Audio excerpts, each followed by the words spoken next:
guys. Yung luma niya, hindi na natin gagamitin yun. Yan, binigyan natin sa customer. Ito yung bago natin. Start. Yun, buhay na ulit siya guys.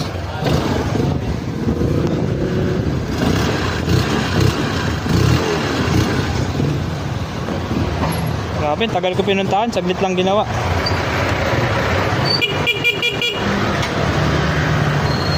Mas maganda rin tong ano natin guys, yung ang ating susian. Kasi pagka nilak natin siya, bumabalik rin siya, tulad ng stock, tulad ng original. Diba? May parang naka-original ka rin dito. Pero hindi lahat ng susian na kinakabit ko ganyan. Minsan kasi naubos yung stock ko na ganito eh.